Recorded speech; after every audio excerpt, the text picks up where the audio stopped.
Not presenting, huh? You can present, but I'm in a situation where I can't present because of my laptop. I forgot the charger, so I It's can't okay. even. It's okay.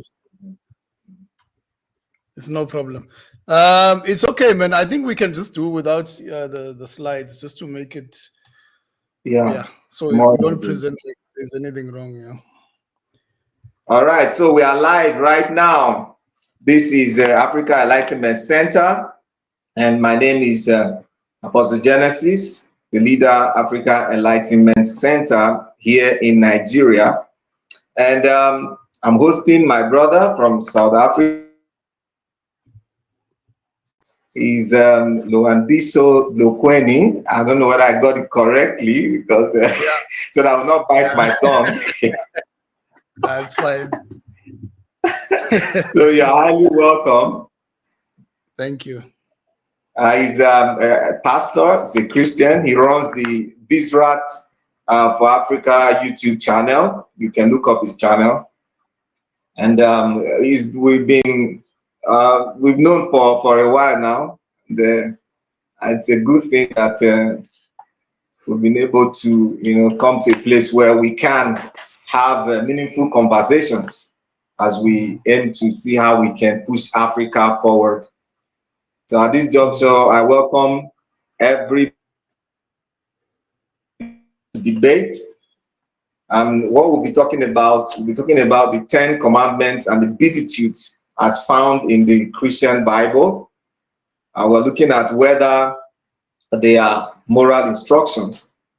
The question goes, are the 10 Commandments and the Beatitudes moral instructions? So we're going to answer that question as we look at it from both sides. As maybe some people may not know, I was an ex-pastor. I'm an ex-pastor. And today I'm no longer a pastor. I'm no longer a Christian. I don't know. I don't like the categorizations. I just say I am irreligious. I'm an irreligious person. All right. So we're going to kick it off without waste of time. If you have not subscribed to this channel, please do subscribe. And we're going to kick it off immediately. And then each of us have 5 minutes for our opening statement. Talk about this topic.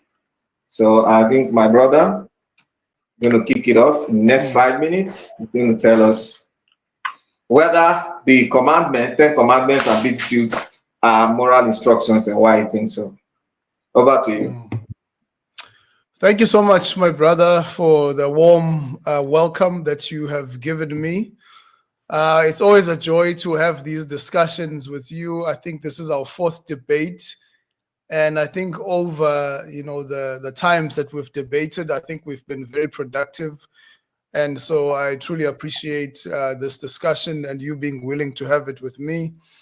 And so the question is, the 10 Commandments and the Beatitudes, are they moral commands? And so I'm going to be on the affirmative today to affirm that, yes, these are moral commands, both the Beatitudes and the 10 Commandments. And the basis for that, number one, we have to first define what we mean by a moral command. A moral command is prescriptive. It is universally imperative, distinguishing what is right and what is wrong. That's what we would define as a moral command, that it has a prescriptive element to it.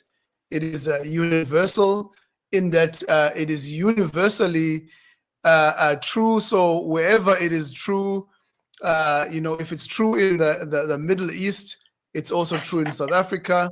And so we believe that is what is reflected even in reality.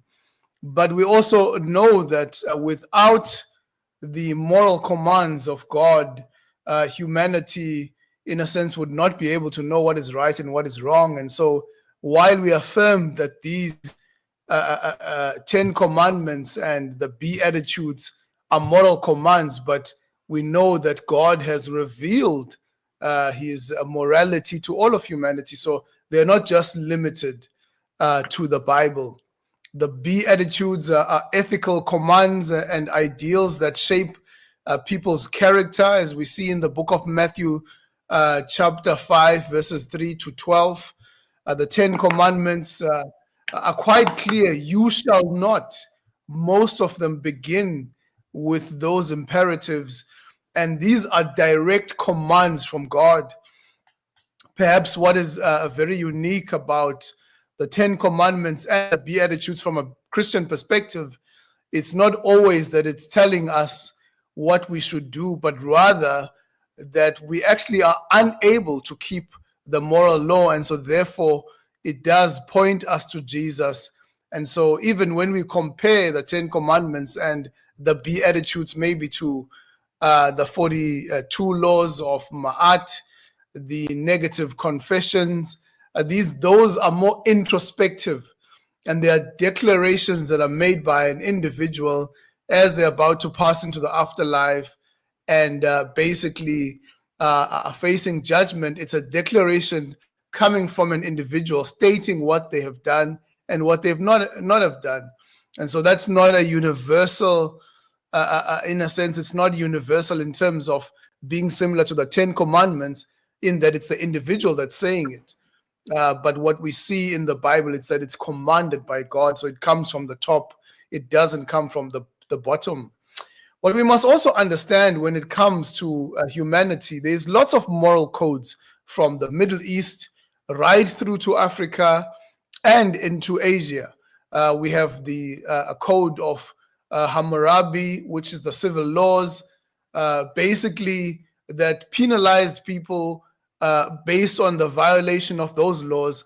These were laws that were used to govern, within the set location or boundary where Hammurabi was basically leading.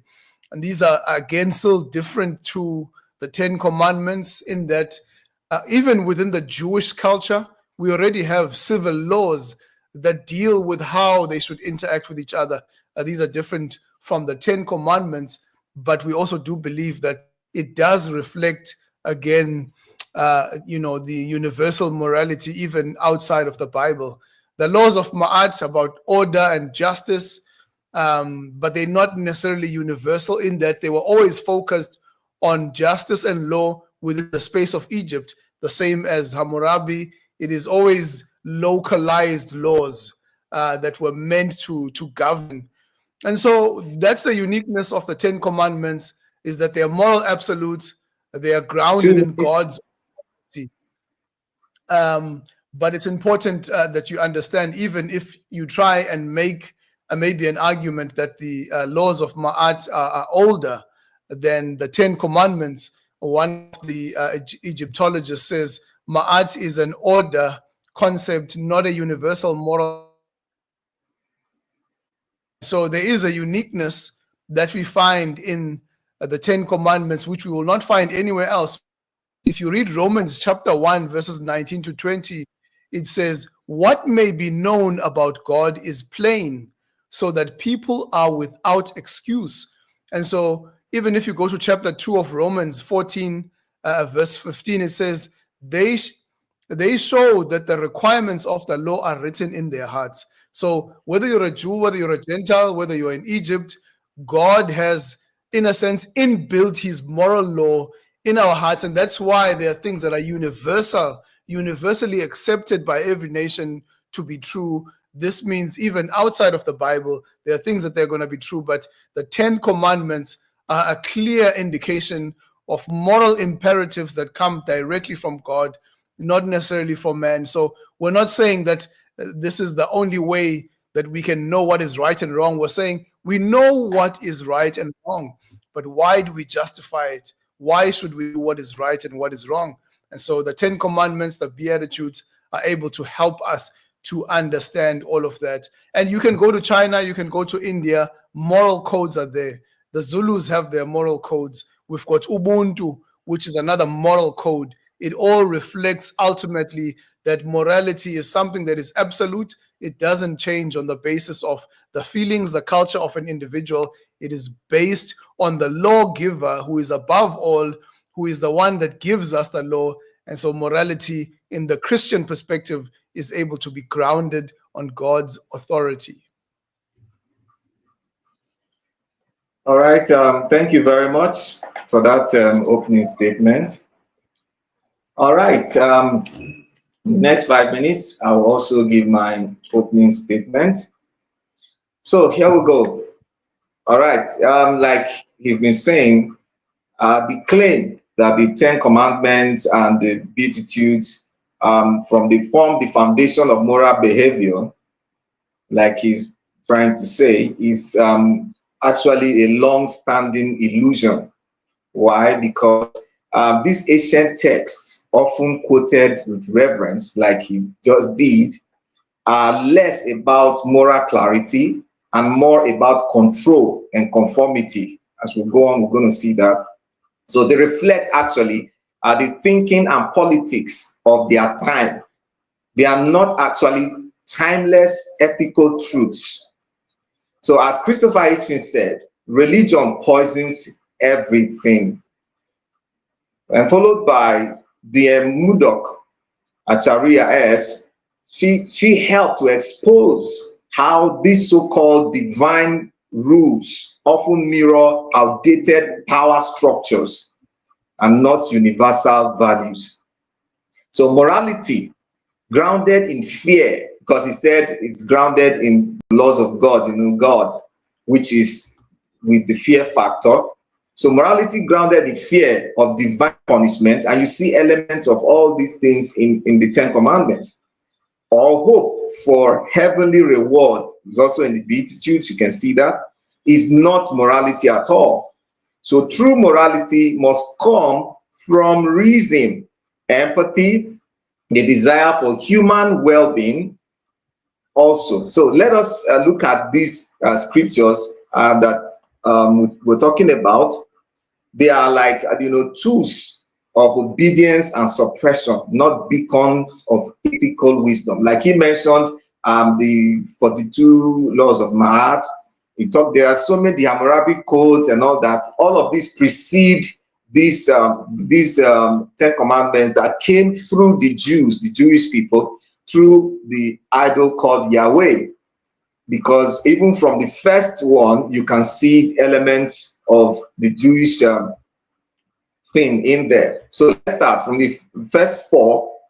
First one says, thou shalt have no other gods before me. What does that do? It's enforcing monopoly over belief. And you trace the root to the fact that the Israelites had multiple gods they were worshiping.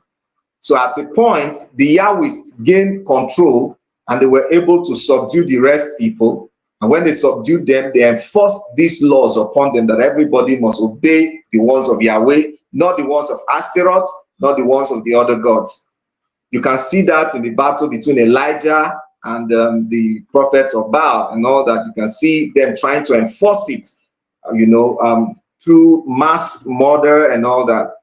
And then you look at the second one, no graven images, suppression of creativity and expression. And my friend can bear me witness that through graven, even the Roman Catholic Church, through which Christianity came, you can see that they have a lot of graven images, as in, are they obeying God's law and all that? And my friend can say, okay, maybe they are not Christians. Maybe that will be for another time as we go on. So you see that the next one say, don't take the name of the Lord in vain, trying to control speech, controlling people's speech, what you say and what you don't say about God. It got to even a point that if you read history, that the name of Yahweh is only pronounced a certain way and by certain people. And if you pronounce it wrongly, you incur the death penalty. And they talk about keep the Sabbath holy, choosing ritual over reason. So, and what is even the Sabbath? There's confusion everywhere. Some people say Saturday is the Sabbath, some say Sunday is the Sabbath. And then Christology, Christians who buy into Christology came and said it's not a day, it is kind of like spiritual thing, So there's confusion. So what is the law actually? What is he trying to say actually? So we can't actually fathom that. So in the next Few minutes. I'm just going to rush this. And then you go to the remaining 6. Honor your parents. This is blanket instruction, like slaves obey your masters. So no nonce at all. Even abusive parents, you honor them no matter what. I was even talking to somebody about the issue of a young girl that I kind of mentor, that the parents wanted something else for her, but she was stubborn and she went for another course in school. She just graduated, and the father is happy, but the father tried to stop her. So it says, do not kill, yet God commanded mass slaughter in 1 Samuel 15:3 and so many other scriptures. Talk about no adultery, talk about do not steal, agreed. But it's hardly original. Like he mentioned, these commandments, they were there before these ones came. So this is not even, it's like a copy of what has been there. But not even grounded on reason, it's grounded on this God, vindictive God, that commands genocide against those who don't obey these laws and all that. So when you talk about the Beatitudes, blessed are those poor in spirit, encouraging spiritual defeat, glorifying pain, and you talk about peacemakers. Yeah, Jesus said, and I came to give a sword, to put dispute between people and all that. And then talk about persecution. If you are persecuted, don't even react and all that. That is praising victimhood. So these are not, not a guide to ethical strength, but a sermon that encompasses or encourages passive endurance. So you can see that there are many moral codes and legal traditions that predates the 10 commandments. There are so many, and I'll end with this. Number one, you can, as far back as 2100 BC, you have the Code of Onamu. Code of Onamu, oldest known code so far, written in Sumerian. We talk about Code of Lipitishka, Code of Hammurabi, the Egyptian Mahat, and so on and so forth. And even every tribe had their own code. Thou shalt not kill, thou shalt not do this and all that. Even better, well-structured, even more than the one that you can find in the Bible. And it did not even originate with Christianity. Christianity only tried to borrow it. It originated with the Jewish people. So I think I have to end here for the now so that we can go to the next session. Thank you. Thank you.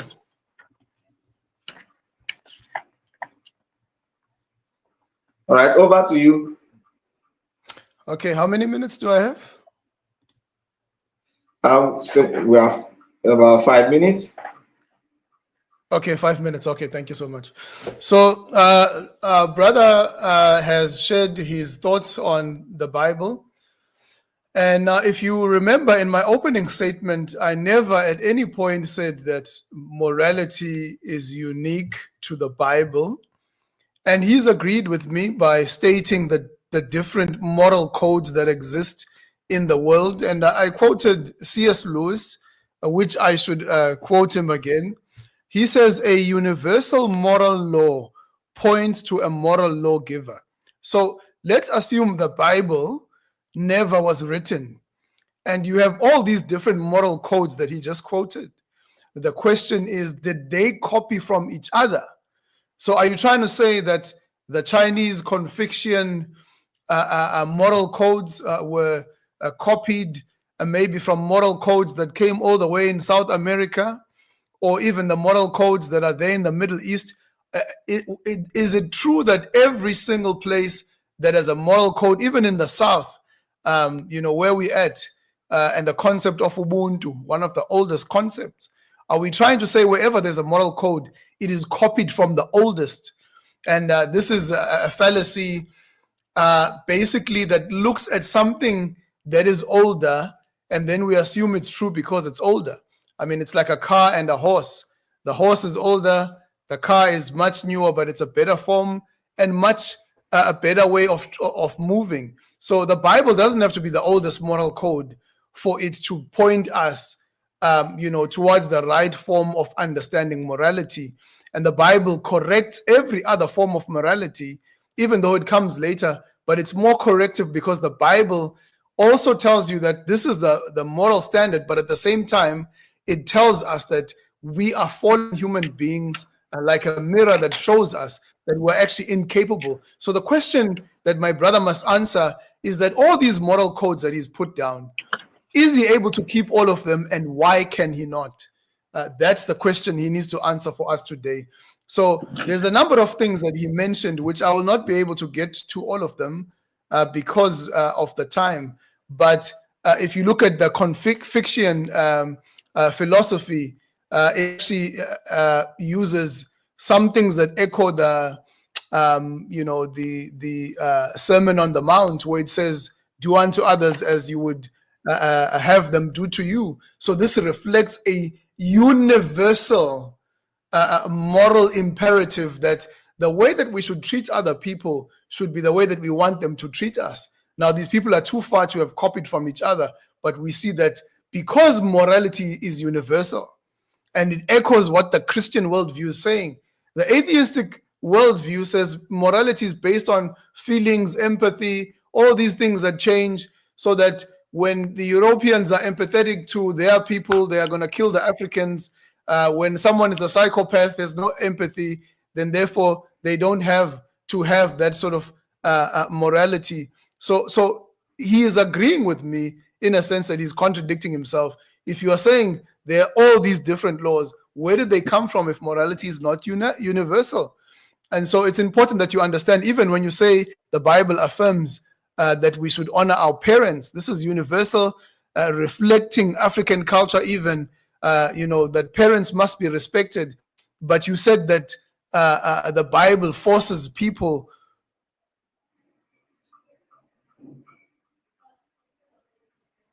but it doesn't say we must honor them above God or against God. And so it's important that you understand. I think I was preaching last week on Psalm chapter 78, verse 8, that says, "Do not follow the wicked ways of your forefathers."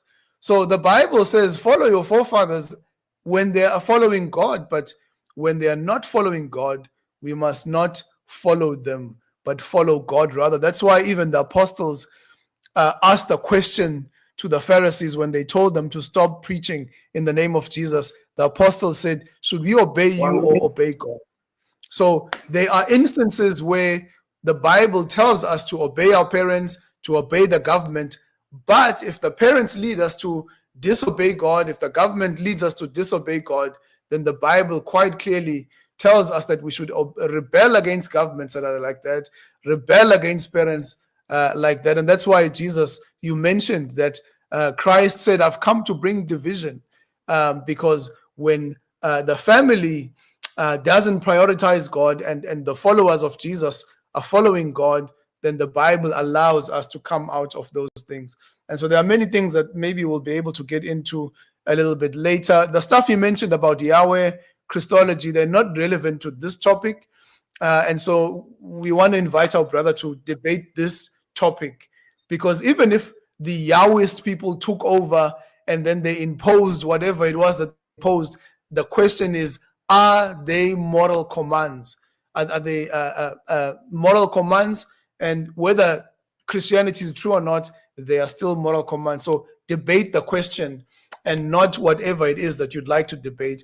Come back to the question. What are we debating? Let's focus the discussion over there. Thank you. All right, thank you very much. While speaking, you said something about atheists, talking about the fact that morality comes from feelings, empathy, and all that, that a psychopath can just do whatever he likes and all that. So from the Bible, the same God you're talking about that commanded this so-called morality, I mentioned the scripture, 1 Samuel 15, verse 3, where God commanded genocides, or even throughout the Bible, commanded genocide. Even Jesus, according to the Bible, said that after he has received the kingdom, then his enemies should be slaughtered before him. Should we say God is a psychopath because of all the genocides he commanded, even against his own law, thou shalt not kill? But he, according to the Bible, he killed more than any other character that you can find in the Bible. Then you talk about the issue of universality of the moral codes of the Bible. You talked about copy and all that. Yeah, you can see the elements of copy from different cultures. For instance, the constitutions that we operate in Africa, where did we get them from? We got them from the West. They brought this constitution to us. And the so-called morality you're talking about, where did Christian morality find the truth? Where did it come from? It came from Judaism. When you say Yahweh is not relevant, who gave the laws? Who gave the Ten Commandments? It's Yahweh. It's there in your Bible. You can read it out. It's there. It is Yahweh that gave, according to the Bible, that gave these 10 commandments especially to Moses. And Jesus alluded to all of this, that Moses was giving the laws. But he came with different laws, which is even a conflict there, that they should not obey Moses anymore. They should obey the ones he brought. And then when you talk about, that's why you see the first one, when it says, God, thou shalt not have any other God before me. What God is he talking about? Because every tribe had their own God from which they drew their own morality.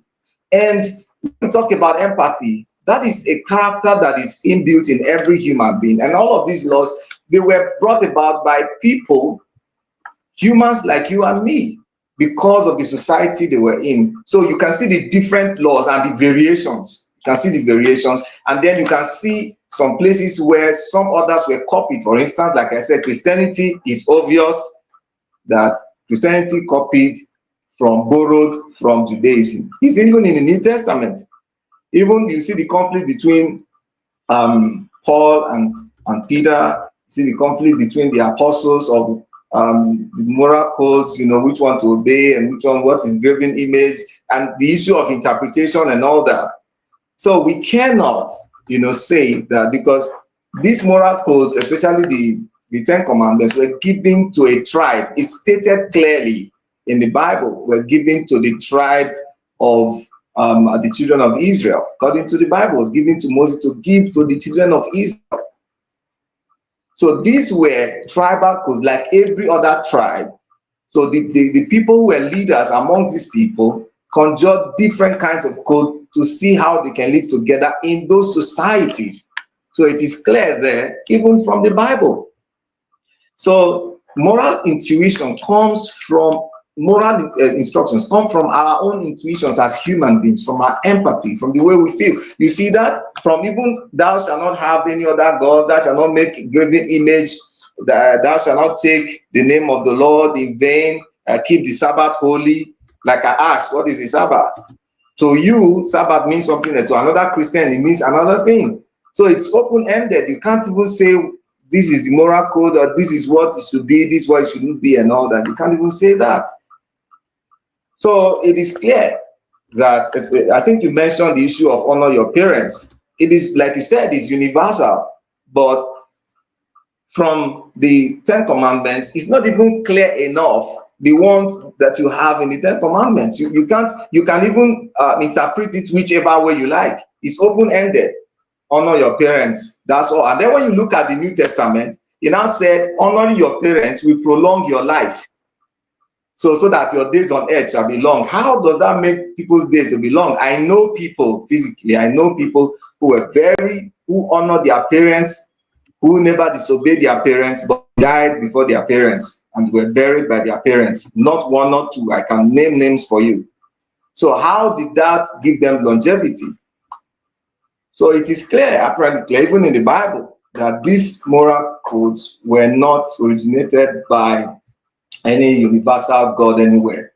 I know you see your God as a universal God, but everybody that is watching can agree with me that every tribe had their own God, and Yahweh was a particular God of a tribe that gave them these commands to control them as a cultural thing and not a universal moral code. Thank you. Thank you so much. So question time? Yeah. Yes. Okay.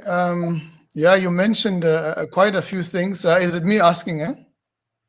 Yeah. Yes. Okay. So there's a number of things that you raised, but I want to just come back to the question that you raised, or your sort of mini thesis that you put forward that morality is something that is inbuilt and it is grounded in empathy. Let's start over there. So if you're saying it's based on empathy, and you have two scenarios. One scenario, you have one person who is maybe drowning in the ocean, who is maybe, let's just give an example. Let's just say there's a little baby drowning in the ocean, and then right next to the baby, there's going to be a dog. The question is, in terms of empathy, which one of them are you going to save, and based on what are you going to choose, whichever one you choose? Okay, you asked me whether there's a situation where there's a baby drowning in the water and there's a dog. Which one am I going to choose? Okay, that's why I said it's grounded in empathy and not any rule or any law or any code from any God. For me as a person, if you ask me that question, which one I'm going to choose, the natural instinct as a human being is for me to choose my kind. That's a natural instinct for every, whether humans or animals, for me to choose my kind. And that can also change depending on the relationship or affiliation that I have with any of the subjects involved.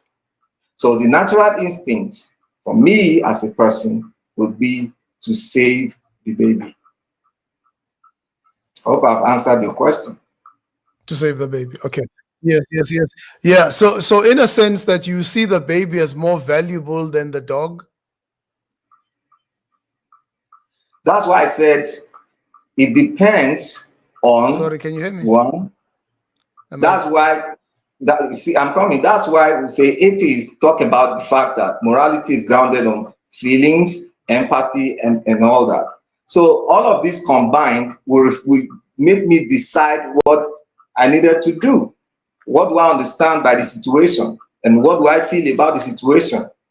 All of these combined will determine my decision of choosing. And for me, like I said, I'll choose the baby.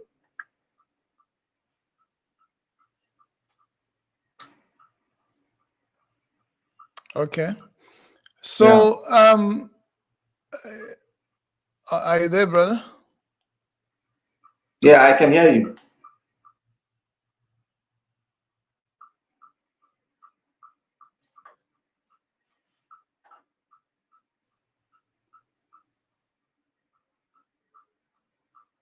Okay, it's like your network is a bit shaky.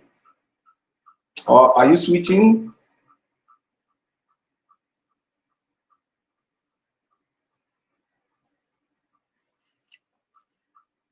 Oh, sorry guys, it's like we lost him. The network is a bit shaky.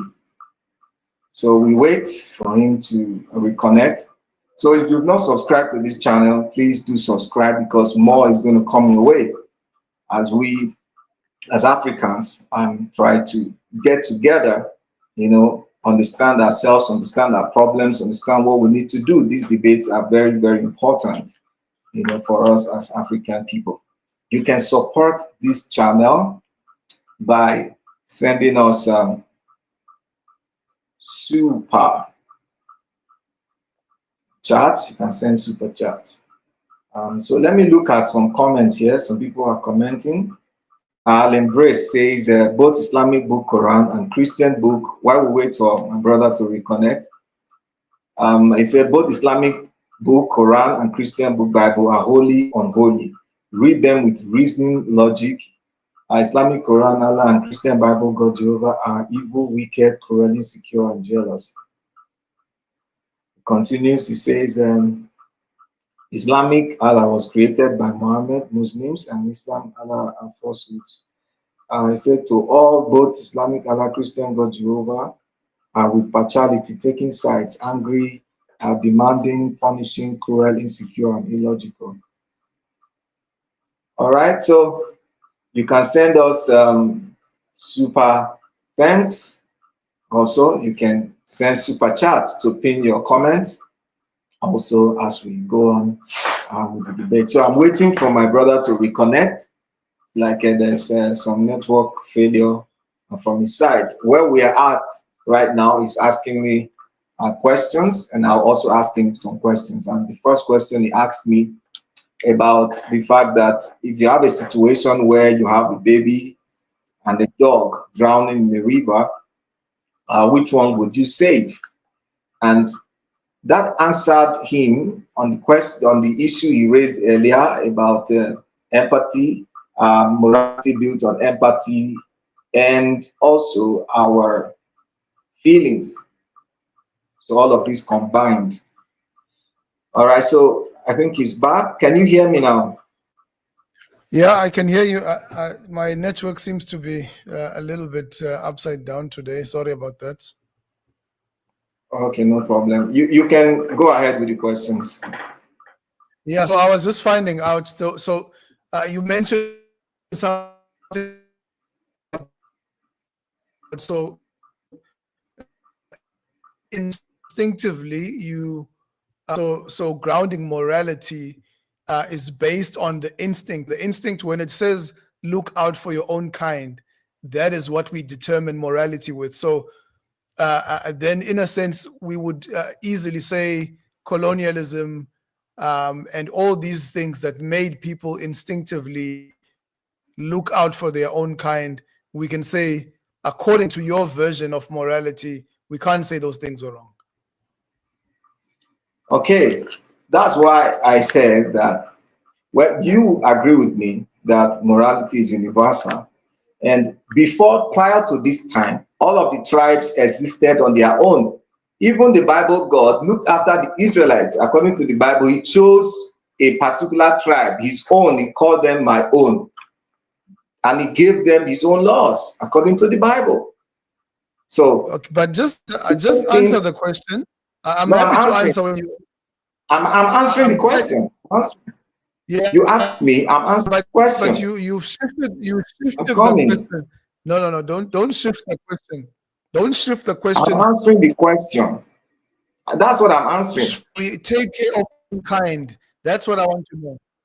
No, you are opening a new topic, which I'm No, able it's to not a new deal with that topic. one, but you are drifting me away now. That's When you say, okay, I will choose my remember. kind, I'm trying to explain because I have to Yeah. explain what I'm saying, right? I Yeah, have to but explain what to I'm start saying. to dig into the Bible, you are moving away. I'm asking, would you recommend now on this live, whoever's watching, that you should look out for your own kind? That is the natural instinct, and this is how we must do morality. So in Nigeria, all the And different I tribes said, look out. morality is not, and that's the problem with commandments. Morality is not static. It's not something you say, this is it. The situation can prop up another thing. There could be a change. That's why I said that at that moment, several factors will determine my reaction. And the natural instinct would be to look out for my kind. And I said my relationship with, the two subjects will also determine in a way. So for instance, if, like the way the world is right now, if there is a dispute between two people and then you are in position to settle them, you have to look at both sides. So the moment, the pulse of the moment, the feelings of individuals at that moment, and their personal empathy, will determine what happens at any point in time.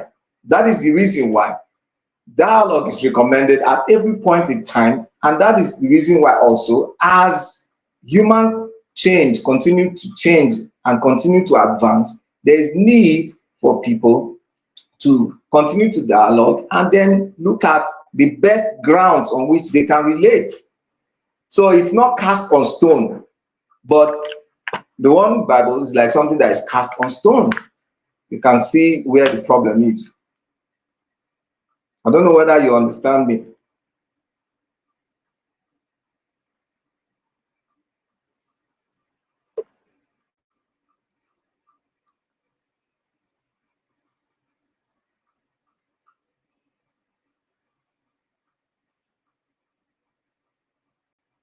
Yeah, let me just use my phone, man. Okay, okay. Yeah, I think it's better that way. All right, like I said, it is not cast on stone because you are looking at it from your own angle. It is not cast on stone that is the choice I must make all the time. That's what I said. It's dependent on one, prevailing circumstances, my relationship with either subject. Yes. But the So, I mean, in a sense, there's no such thing. Yeah, so in a sense, there's no such thing as morality. You know, it is whatever it is that you are feeling at the time, whatever the situation is, and it's different for all people, obviously. So if the Yoruba today have a certain feeling, you know, the rest of the tribes in Nigeria have another, you know, I mean, they can just basically, based on whatever the situation is, we can't tell them that it's wrong for them to fight at that time. You know, there's no reason why people in the Congo should stop. You are trying to, what you are saying, you are trying to say what I've not said. You see that? I'm just asking. Now, I'm asking. I'm only asking. You are asking. I'm just now, asking. let me answer you. Let me answer you. Let me answer you. Now, if, for instance, there are the people of the Congo, they are a tribe or they are a people who, you know, have they are like-minded people. That's why they call the people of the Congo. And then they have their own moral codes or intuitions or beliefs or whatever they think, you know, they should do. The white people also, those who are causing crisis in Congo, who are causing problem in Congo, these people have their own motives and how they feel things should be or things should be done, their own moral principles and all that, all around the world.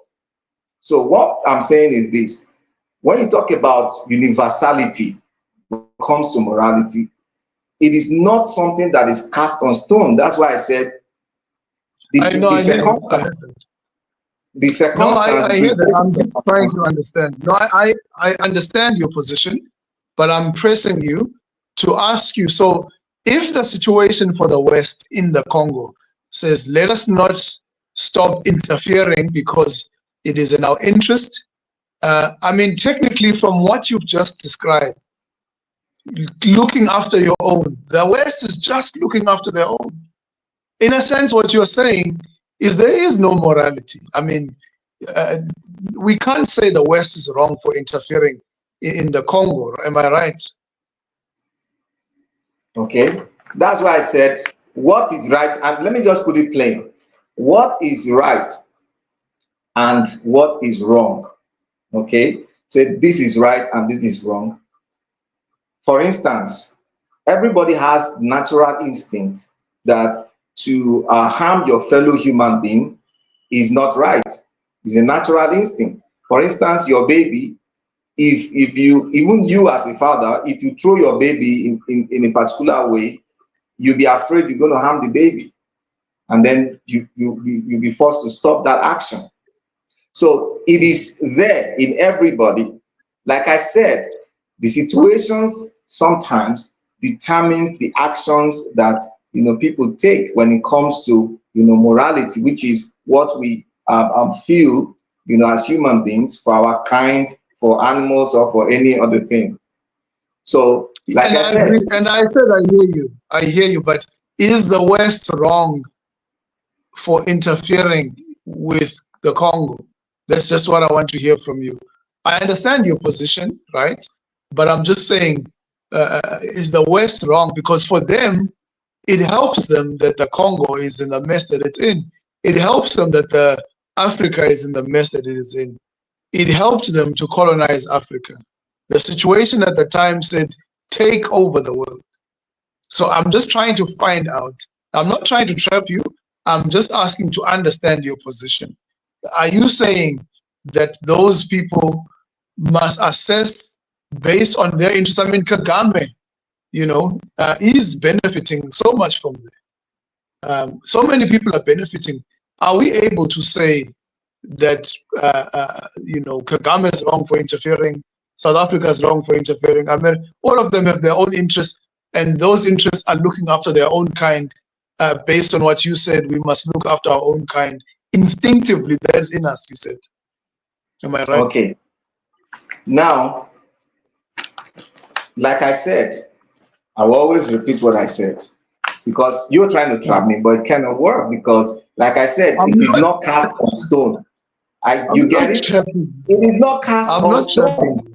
Like, if you say, answer the question. Answer the question. Whether they are right, whether the West, what they're doing in the Congo, whether it is right or wrong. No, brother. Okay? Answer the question. Are they right or are they wrong? Or that's all I want to hear. I don't say I want you to say whether. You are skipping the question where you say whether. I'm asking. Okay. You're asking me a personal question, because I need to understand what you're saying. If you're asking me a personal question, for me, like I answered the first question. It's a personal question. For me, we're Africans. Nothing personal about asking you about Congo. We're Africans. That is the reason the question why I'm asking you we are Africans. We are Africans, but we don't think alike. Even your South African brothers, what they are doing to my Nigerian brothers, would we say exactly, is right? Exactly. Okay. Exactly. Okay. Exactly. That's what I'm asking you. Must South Africans, should South Africans chase Nigerians out of South Africa? That's what I'm asking you. Then you get what I'm saying? What I'm saying is this.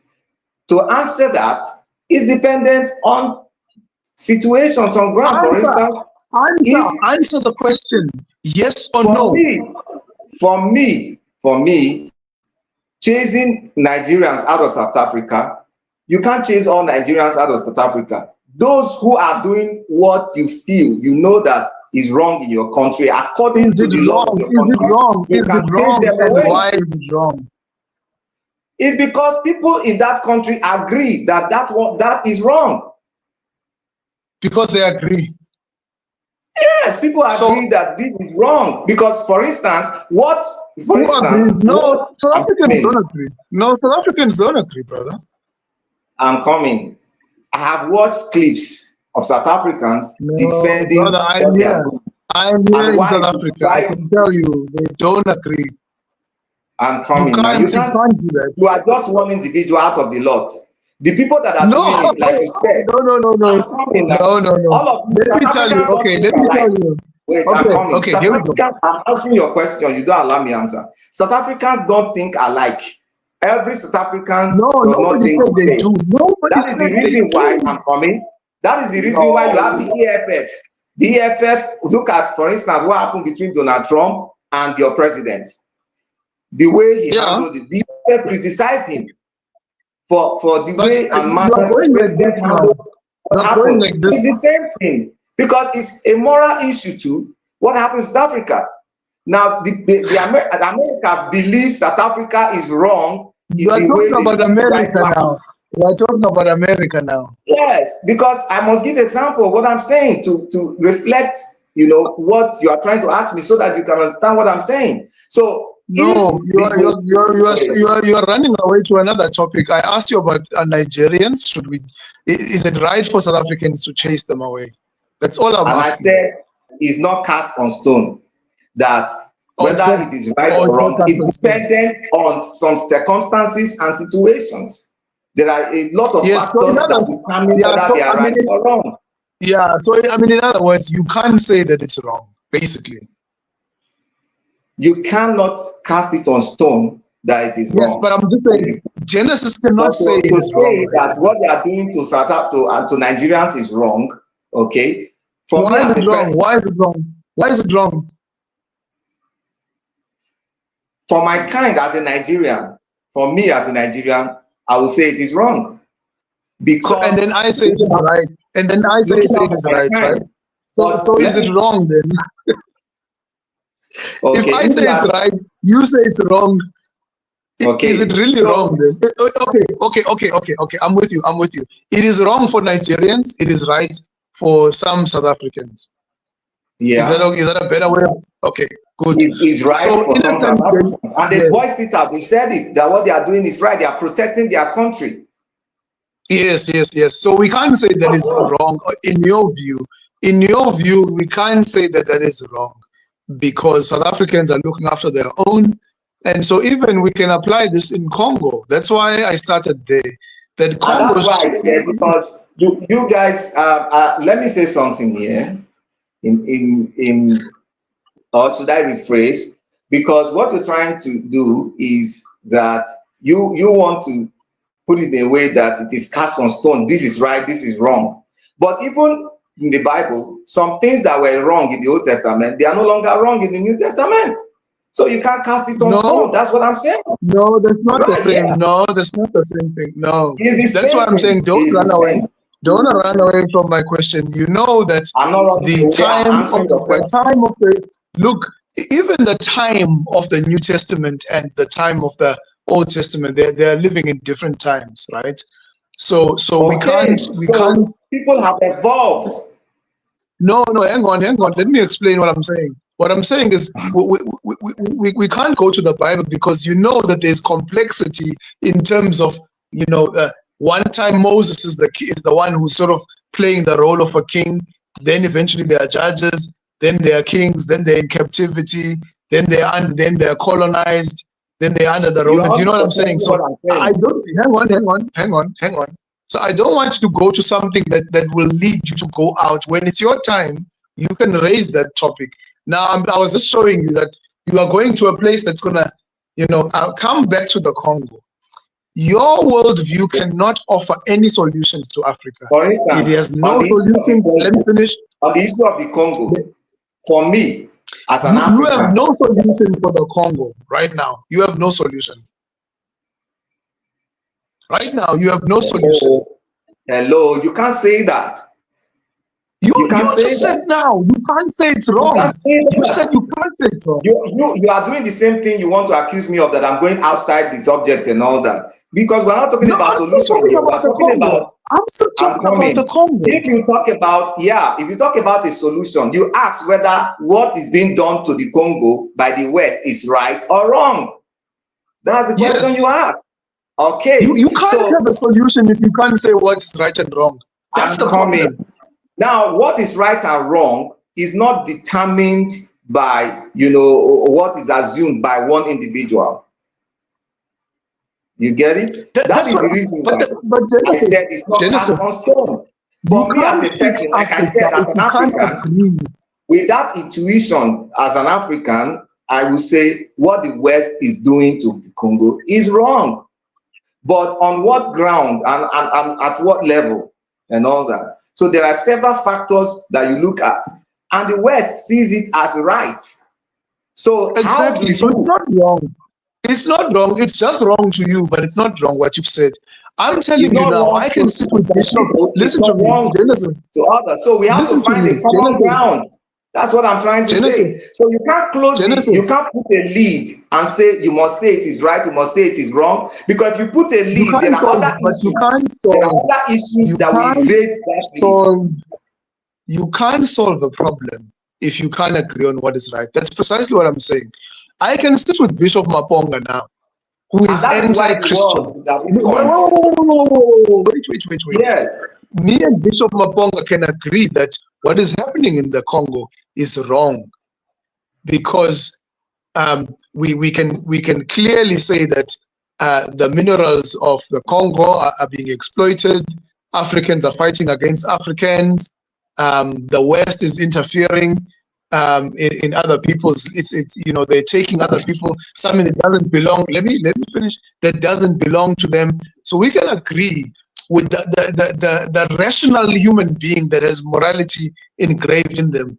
It is this worldview of atheism that cannot solve the world's problems, and definitely not the problems of Africa, because it can't even agree on what is right and what is wrong. I am a Christian, but I can agree with other Africans that at least have that morality ingrained in them, that have a worldview that knows that morality is universal. You're supposed to ask me atheism questions. Doesn't help. For instance, you said you agree with other Africans. As an atheist, I agree with other Africans too that this is wrong. So on what basis do you and I? That's what I'm saying. On what ground? But what about no. Listen What to me now. You about? allow me to talk. I'm the one answering questions. Now, on what ground? The question now is, Oh, you're on asking. what ground do we agree that this thing is wrong?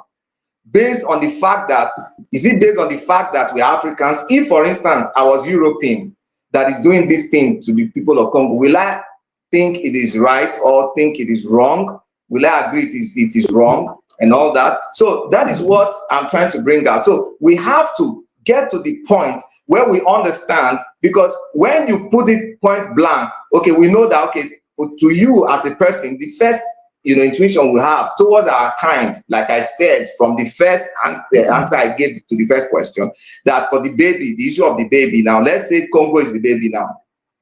So what will I do? You asked me, and I told you that first, as a human being, I will be empathic toward that baby, and I will try to save the baby instead of the dog. So is the life for me to save the baby, for instance, that God says you save the baby? And then what about the dog? What about the dog? Is the life of the dog less valuable than the baby? You see that? Yeah, Is the life absolutely. of the dog Yeah, less valuable than the absolutely. baby? So, Absolutely. I mean, have you been eating that is where chicken? the Do you problem eat lies. chicken? Do you eat chicken? Do you eat beef? Of course I do. And then, now ask me the question again: if the life of the dog is less valuable than the baby, so I can ask So you if you eat meat and chicken. Is it more valuable? Is it less that's valuable? what I'm Just give saying, me. because I'm coming. That's what I'm saying. You are claiming that this is wrong and this is right. Thou shalt not kill is wrong. So it's applicable to only human beings and not animals? No, the animals were commanded. They were commanded to If sacrifice them. somebody kills your They dog, were. okay, it's my I'm time to answering you. ask. I'm It's my time answering. to I ask. can answer. You can't Let answer. me not ask You you. Let me cannot not ask answer. you. I've been answering you, but you've not allowed me to even ask you. Now I'm going to ask you, okay? If you Yes. have a dog, Yes. okay? Yeah. If you have a Yeah. dog Yeah. and somebody kills that dog, right? Somebody Mm. kills that dog.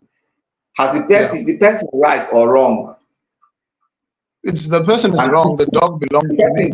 I'm Yeah. coming. Let me ask you this way. The person is hungry and then sees your dog, kills the dog and eats it. Is he right or wrong? He's wrong. It's my dog. He's wrong because it's Yeah. your dog, right? No. But if it was, that's No. what you said just now. It's wrong Yes. because it's your If he dog. found a dog, if he found a dog somewhere roaming in the streets and he killed it and ate it, what's the problem? So What's the it's difference good for between a him dog to, and a and chicken? that dog belongs to another person. So if he eats another person's dog, he's right, but for your own, he's wrong, Yeah. right? The issue. Exactly. The issue is that he took my dog. The issue is not that the dog is not different from the chicken you ate tonight. There's nothing wrong with doing that. And it is part of the creation order that these things are there for our benefits. The dog's role is not necessarily for food. It's there for safety. The same way that the trees are able to provide oxygen. All of these things for us, we believe from a Christian worldview that God gave them to us as gifts for humanity. I mean, without the rest of creation, we wouldn't survive, right?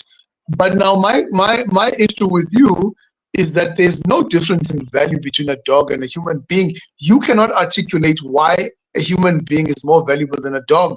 And I said to you in our first debate, if there's a white person in South Africa who is driving a truck and he sits with his dog in the front and leaves the guy at the back, why is that wrong? If they both are going to the dust, they're both products of random matter that came together, they're both accidents. Why is a human being more valuable than a dog? You can't answer that question. Okay. Now, that's why I said, I've told you, I've answered your question, but you will not take my answer. That's the problem.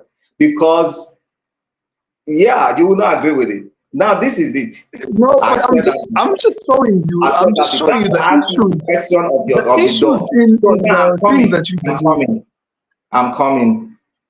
The life of the dog. You said there is an order, so that God created an order, so some lives are more valuable than others. Is that what you said?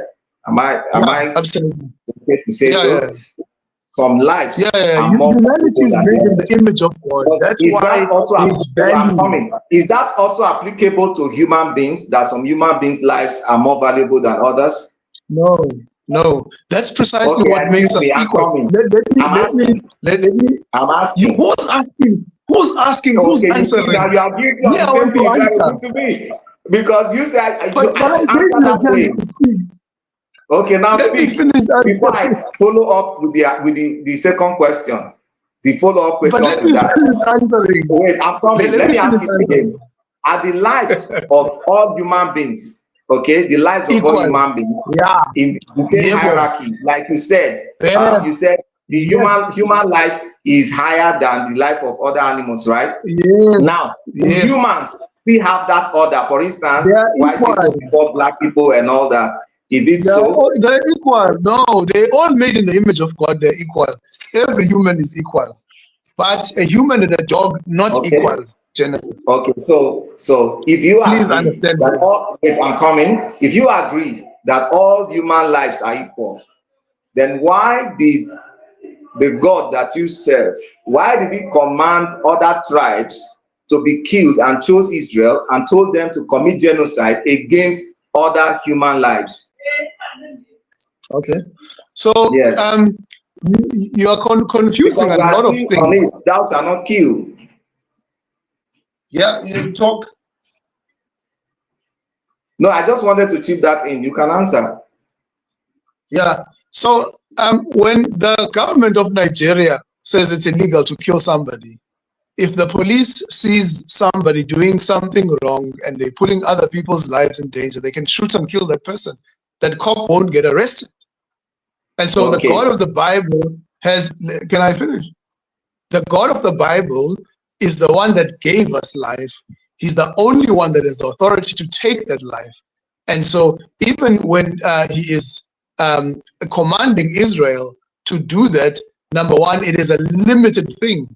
The God of the Bible didn't say Israel, let me finish, didn't say to Israel, for the next 2 million years, kill every nation. It was limited to that particular time. It was limited to that particular group. You know what I mean? It's not a universal thing that is commanded to Israel to do it over and over. That's why you see in the New Testament, there's no command for Israel that comes from the New Testament I've to say gotten that what you're trying Israel. to. We are not talking about doing it over and over. We are not talking about doing it over and over.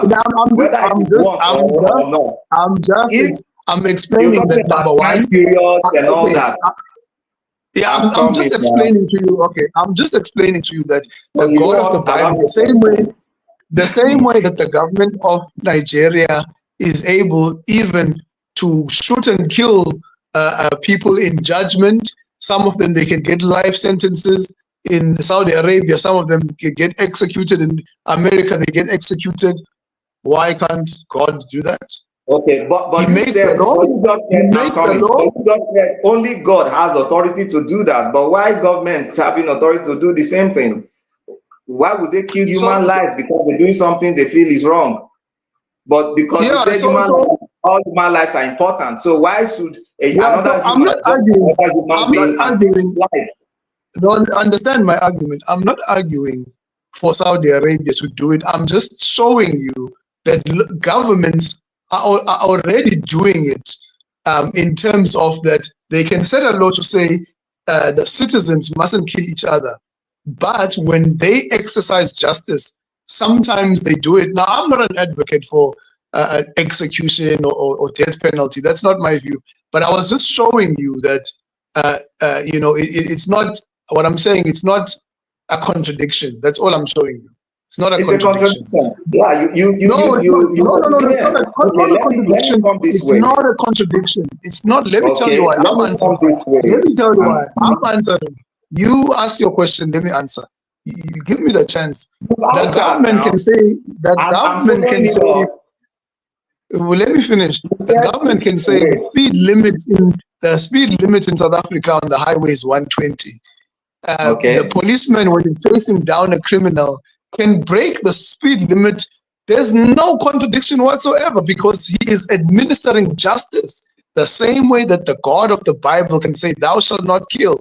But when he is exercising justice, he is able to rise above those laws because he's given them for human beings. So no justice contravenes. What is justice then? Justice is to be able to treat people fairly. What's the problem? So taking another man's life, for instance, your God executing justice and taking somebody's, as in the life of a whole nation, a whole tribe, even children that didn't do anything. You know what those tribes were doing? Do you know what those tribes were doing? Excuse me. Do you know what the Canaanites were doing? They were sacrificing their children. Allow me finish, sir. Allow me finish. Innocent children, that, because you're talking about moral judgment now, right? Innocent children, right, that didn't do anything. The Bible said, kill both animals, children, everything. For instance, the one that happened in Egypt, all firstborns. What was the crime of the firstborns? What moral law did they break to deserve such justice? Why not eliminate, okay, for instance, Pharaoh alone, if at all? Then why even take human life at all? When you say that all human lives are equal, you know, and all that. Yes. Why? Yes. I've just explained to you that we're talking about God and you are talking about human beings. Genesis cannot take the life of Lwandiso, but God can take our lives because he's the one who gave it to us. Why? Why would he do that? Because he has a bigger vision of time, space, and the world. We cannot say God. So he gave moral laws that thou shalt not kill, because that is the law, right? Thou shalt not kill. But he contravenes the same law and goes on to kill certain people. I'm coming. He goes on to kill some people because they maybe violated one law or one thing or the other. Okay, but even at that, he should execute justice based on what exactly? He executes justice based on what? Who? Your God per se. God, okay, God, he executes justice. Okay, so for an example, I can ask you the question like this. You know, if God, for an example, understood that the Egyptians, in terms of what they've done, those children who are going to be who are going to grow up and live, if God understood those children to potentially maybe rise up in revenge of their parents, and they go to Israel and they go and kill all the Israelites. And remember what the Bible does, and I think that we must always understand the theology first, because the Bible, for us, we believe it based on the theology, right? So I don't believe the Bible as an isolated book. So we believe that everything the God of the Bible does ultimately does it for all the nations to be saved through Jesus Christ. And so if the children of Israel are killed, let me finish. I'm trying to finish then you can understand what I'm saying. Then I don't mind what you say after. So when God feeds them manna in the wilderness, he is saving them from dying so that Jesus will be born and then the whole world will be saved, right? So everything he does, saving them from Egypt, in the end, the goal is to bless the nations through Jesus Christ. It's not to harm the nations. So God sees things that you and I don't see that will happen in the future. So when God makes, let me finish. This is not theology. When God acts now, because the question I asked you, you are not answering it. I said the so-called justice of God, because for instance, this same God even killed the children of Israel, right? He killed them. We are told that he opened the ground and swallowed some. Some were eating, they wanted meat. What is there? Somebody is tired of eating onions and he says he wants to eat meat or something. And then God goes angry and then murders all of them. you know, because they demanded No, the from ones me. that were those were worshiping the golden calf, isn't it? Or is it not the ones No, who were no, no, worshiping that's the idol? another story. There are so many. That one, they even melted the calf for them to drink and murder them. And then the Yes. ones that ate meat, But those they ones had were, sinned. But had I'm they not coming, sinned against God? I'm coming now.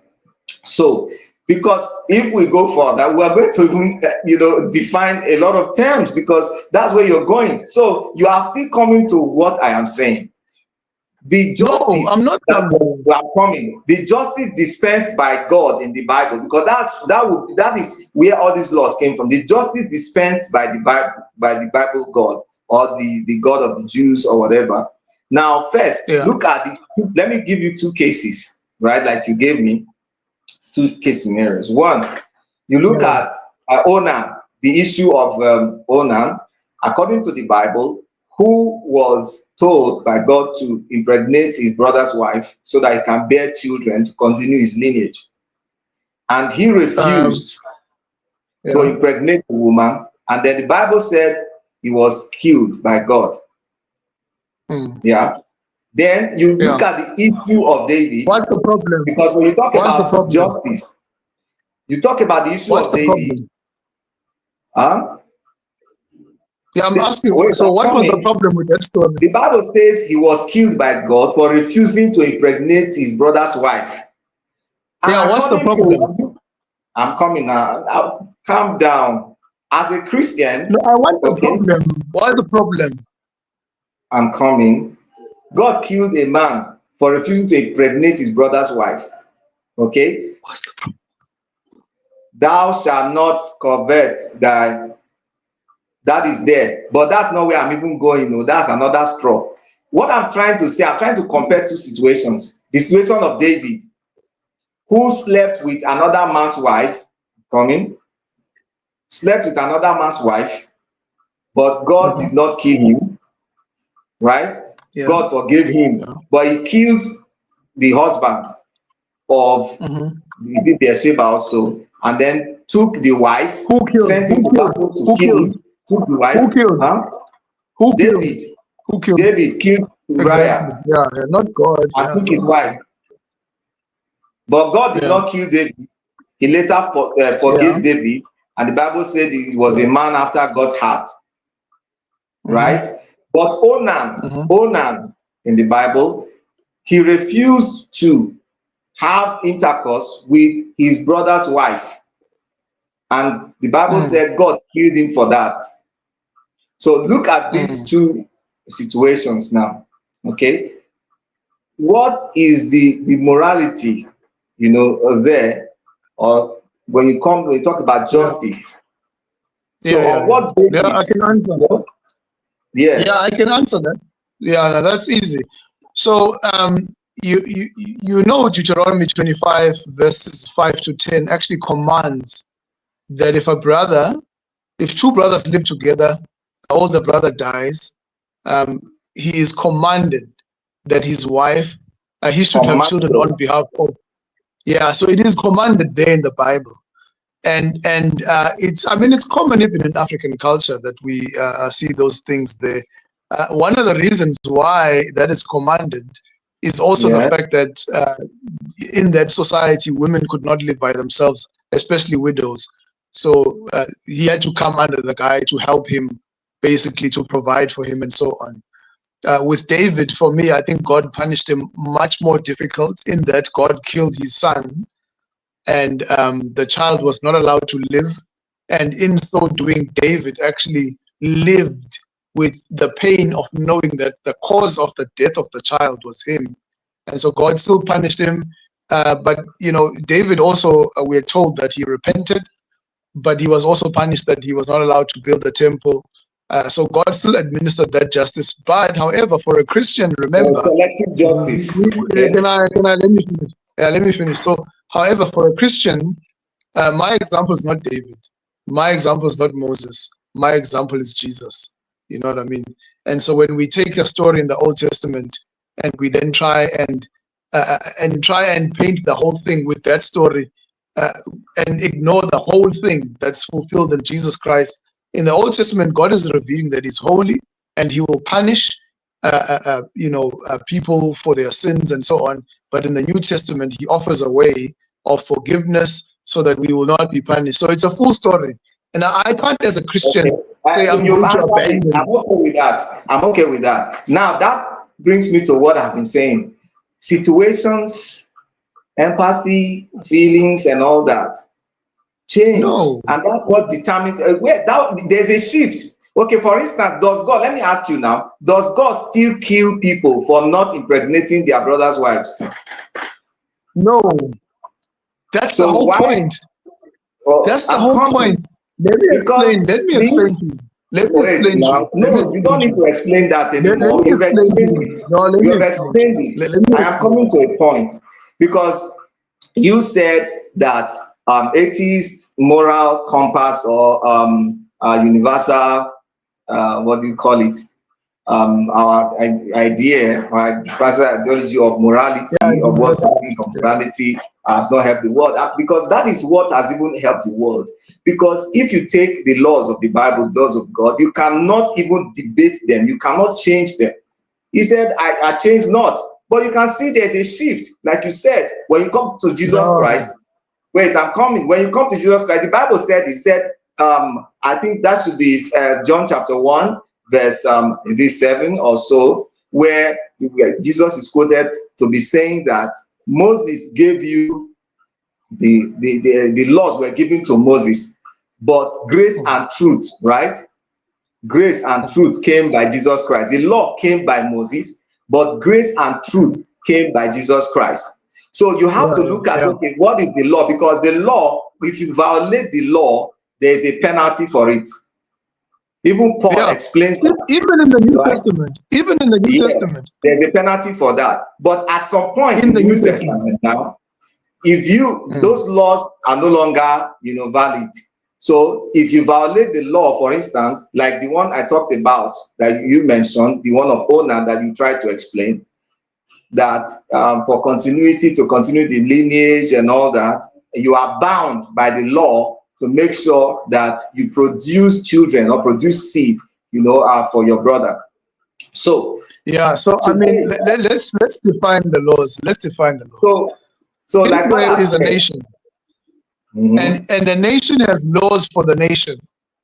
So there are civil laws the same way that Hammurabi had civil laws, Egypt has civil laws, Israel had civil laws. Then there were also laws related to worship, which were ritual laws, and then there were moral laws, right? The moral laws have never changed.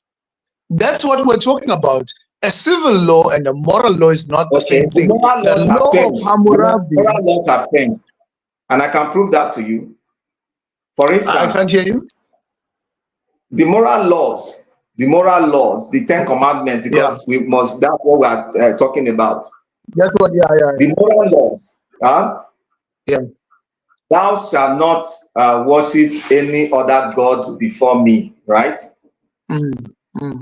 That's never then changed. You talk about no graven images.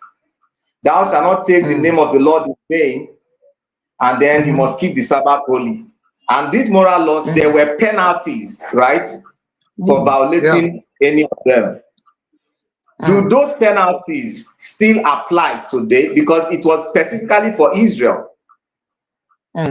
The Sabbath was ordained. The Bible said specifically, you forget I was a pastor, the Bible said specifically that the Sabbath was ordained for them and their generations forever. There? What's the problem? So what is violating the Sabbath amounted to the death penalty. What's the problem? So today, does that still apply today? Yeah. So which verse says if you violate the Sabbath, you must be death penalty? If you are a pastor, let me hear. If you really were a pastor, which verse says that? Let me now tell you. According to the Bible, for violating the Sabbath, they almost stoned Jesus to death. Am I correct? for violate. Which verse? I'm asking you which verse so I I can might go. not see I'm for not. now. I can't Certain. give you exact verses, but you know what I'm talking about. So. I mean, why are you talking about something Jesus, you're not sure according to about? the Bible, Jesus entered a field of corn on the Sabbath with his disciples. Am I correct? Yes. Yeah. And then what? they, according to the Bible, they plucked ears of corn. They were hungry, and they entered the field of corn. So hunger drove them to enter the field of corn, and they plucked corn to eat. And then what? the enforcers, those who are mandated by God to enforce the law, came and said, you have violated the Sabbath, so you are guilty of, being what? executed. No. Which Guilty verse is of that? death for violating They the never said Sabbath. that. Remember, Jesus quoted But the Bible from. was clear. What they wanted to do to him was to kill him. Let me explain to you. Jesus explained to them that David did the So same we're not thing talking when about he the was. explanation of Jesus. Whoa. We're not talking about explanation. We're talking about No, what the law spells out hang on. and the penalty Hang on. for it. It's the same verse. Remember, we're dealing with the same verse here. We're dealing with the We're same trying verse. to We're explain talking something about. else. Hang on. What I'm talking about. We're talking about the Sabbath, and the particular verse you mentioned. Jesus said when David was hungry, he went in during the Sabbath, and he was able to do that.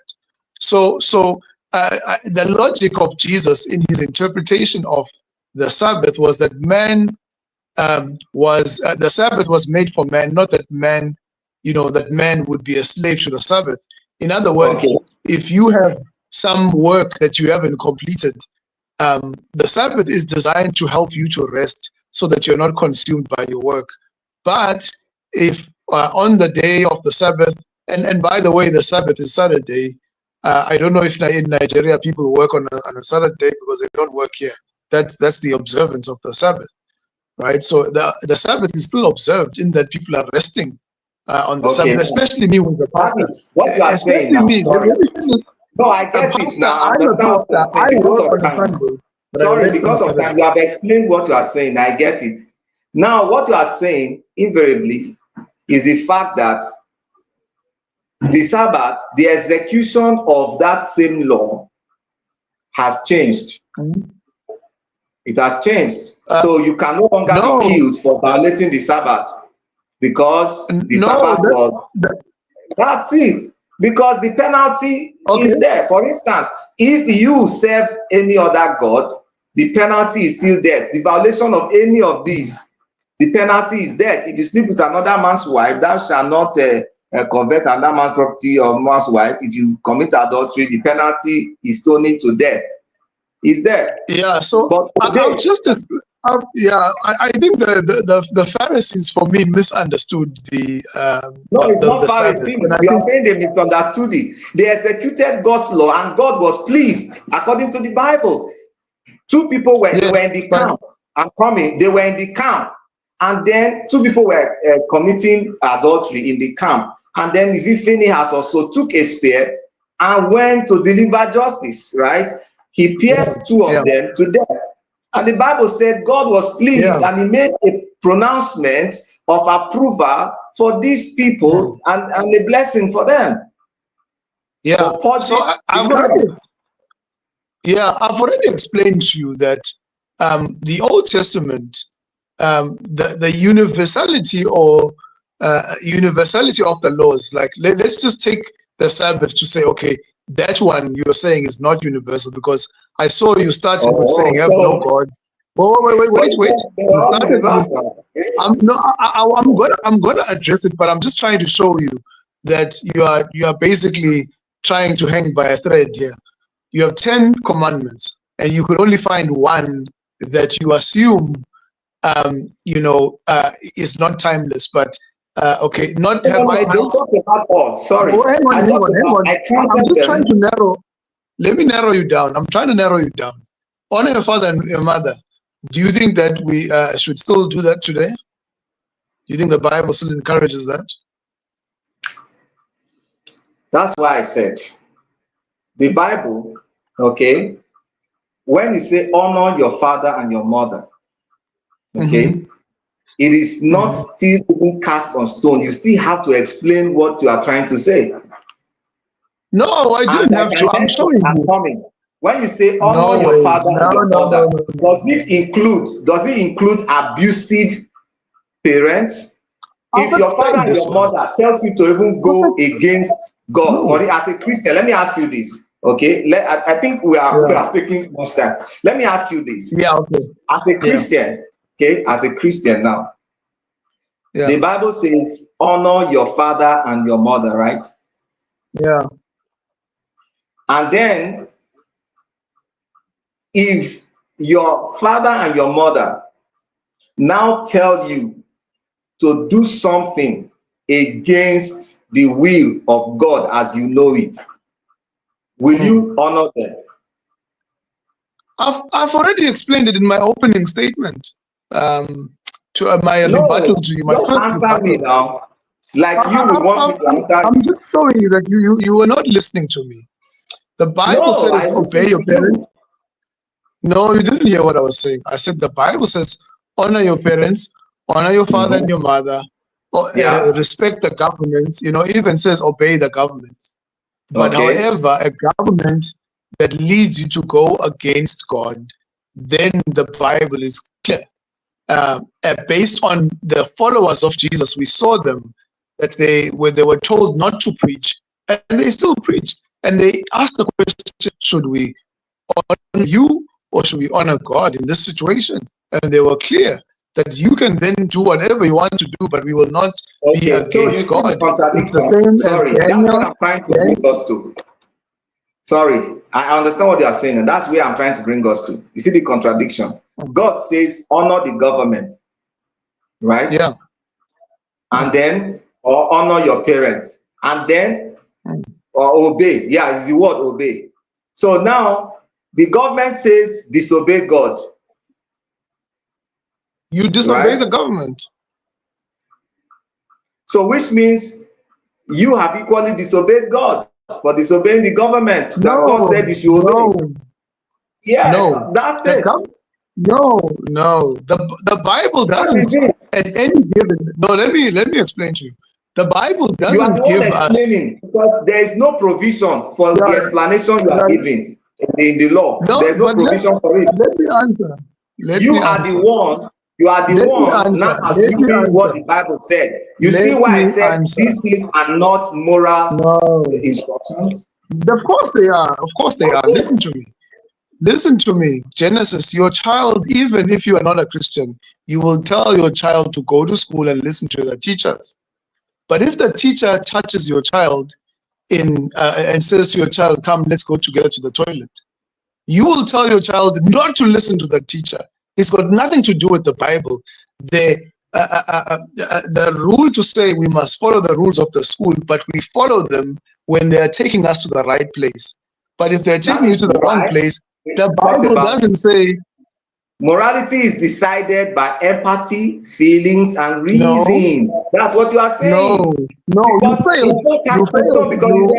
You failed terribly. No, wait, I'm coming. You failed on.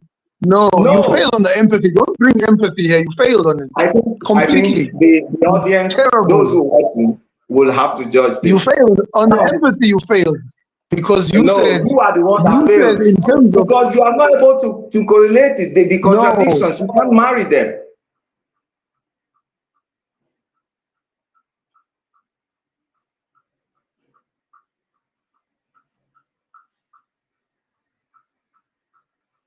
Are you still there?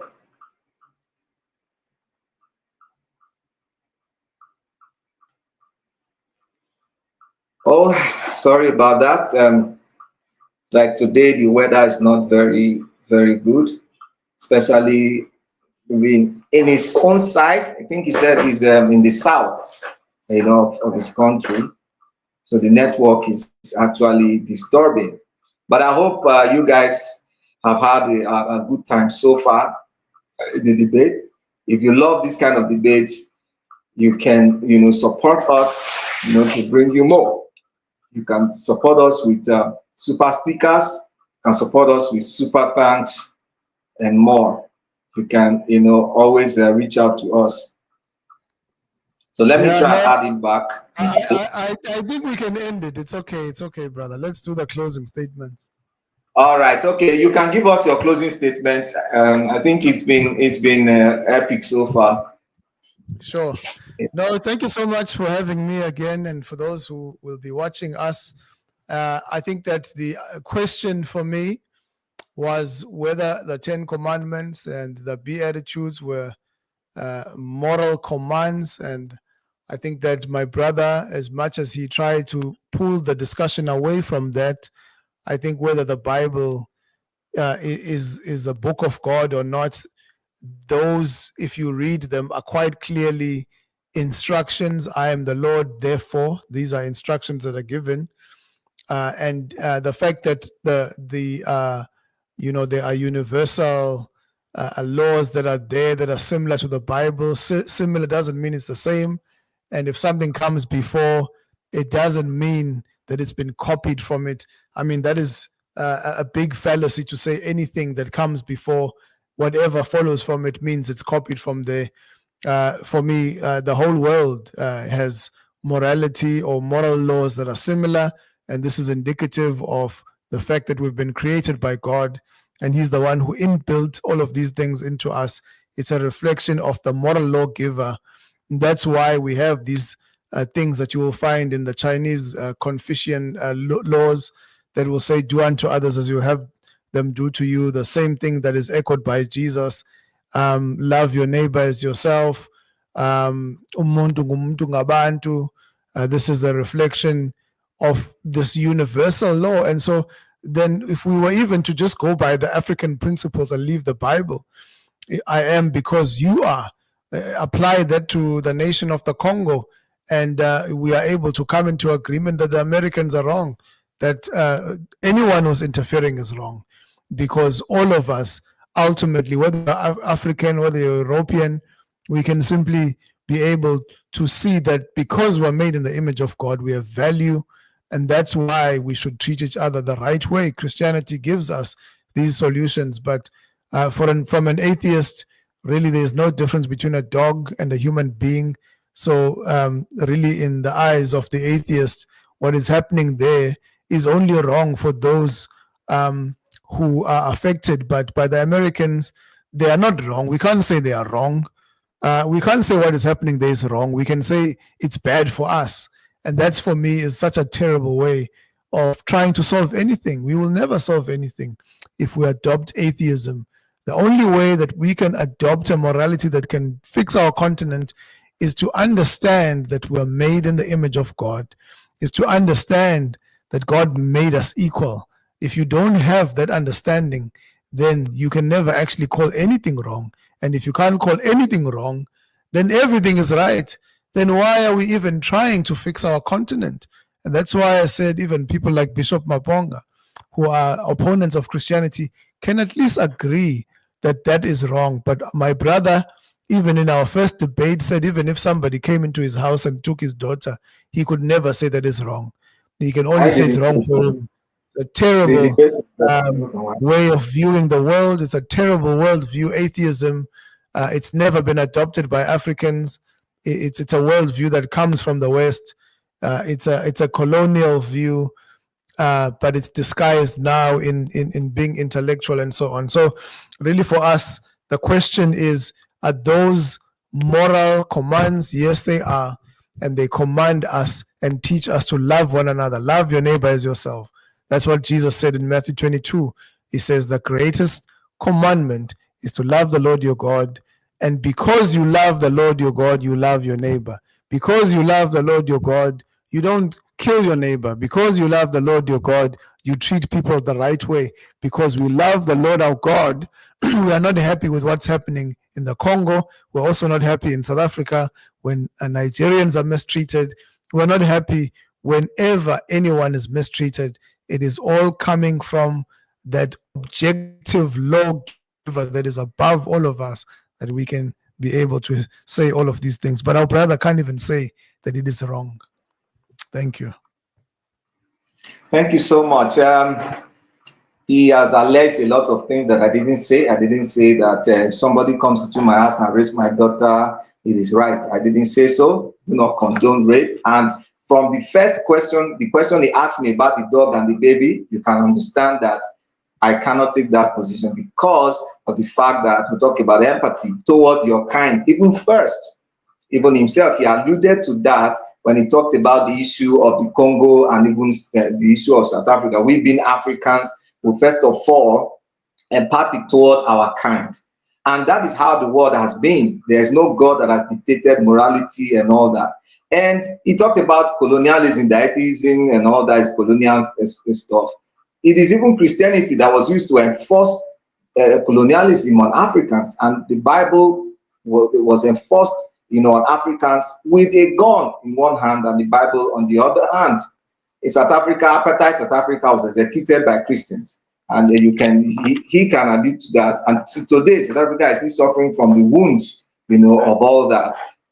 Then you talk about the Beatitudes and the Ten Commandments. I've been able to show that these are not moral commands, but they are about control and conformity. They are commands to control and conform people to certain ideology and restrict them to certain ideologies and all that. That's the reason why in his Bible, we're told that Jesus came and said, you were told to do this, but now I tell you to do this.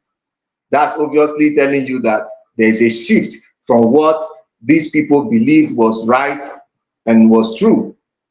Today, he can attest to that a lot of things that were condoned as the will of God in the Old Testament, even the Bible said it in one of the prophets, that children will pay for the sins of their fathers, even up to the fourth generation. And when they confronted the prophet, at a point, he now said, no, children will no longer pay for the sins of their fathers. So you can see that this is born out of human knowledge and intuition, and not commands or laws from any God. So as humans evolve, like what is happening in the Congo, as an African and as a human being, I can say that empathically, no, this is wrong. But on what basis is it wrong or right? We now have to discuss it. We now have to come. That's what atheism says. What is right and wrong should be decided according to our understanding of the situation, how peculiar it is, the understanding of the situation. And he said that the life of a human being, the life of animals are worthless. So the life of dogs, animals, other things are worthless. You can, like we kill and eat them, they are worthless and all that. And also, from what he's saying, the God of the Bible, from his judgments, the life of other tribes other than Israelites is worthless. They can be killed. Anything can happen to them. And even this same God, he himself believed that there's hellfire, that people would not be taken to hellfire. The same people God said he will not destroy, he will destroy them in hellfire. Punish them forever. No, that cannot be. So conclusively, we can say that these are not moral codes, but tools of obedience and suppression. They are not beacons of ethical wisdom. It is actually humanism, the atheism worldview, that life should be driven by empathy and reason, that has even brought humanity to this point, that he himself can say that what is happening in the Congo is wrong. If he was white and he was with the colonial masters, he will say what they were doing to the Congo was right because God commanded it. So if God speaks from heaven, and like he said, only God has right to take any life he wants. Anyhow, he can do anything that he likes. So we are the ones to be moral, but God does not have any obligation to be moral. He can decide and do anything that he wants. That's not the kind of world that we need. And like I can conclude here that the atheism worldview is the only thing that can help Africa, because it will bring us to the point where we can actually unite. Africa is not even united. We can unite and fight for ourselves because we'll be empathic toward one another and come to understand that we have a common goal, to fight for, to protect ourselves, against external aggression. Just like the white people, teamed up and came to divide our lands. We can team up and then, fight the suppression of our people and the taking of our lands and resources. So I think we can end it here for today. I will come your way again. There's another debate that we are working on. Once we're through with it, we'll announce it. I want to thank my brother, once again, for showing up and airing his mind in this debate. Thank you so much for joining. Thanks for having me, man. Appreciate it, brother. All right. So those who are watching, thank you for joining us. Do subscribe to this channel and support us in any way you can. You can send us super thanks, super chats, and there are several videos that you can watch on this channel. Alan Brace, is it Alan Brace? Thank you for joining, and every other person that joined, thank you. See you next time. Bye-bye. Cheers, you brother. Cheers, man. Yeah.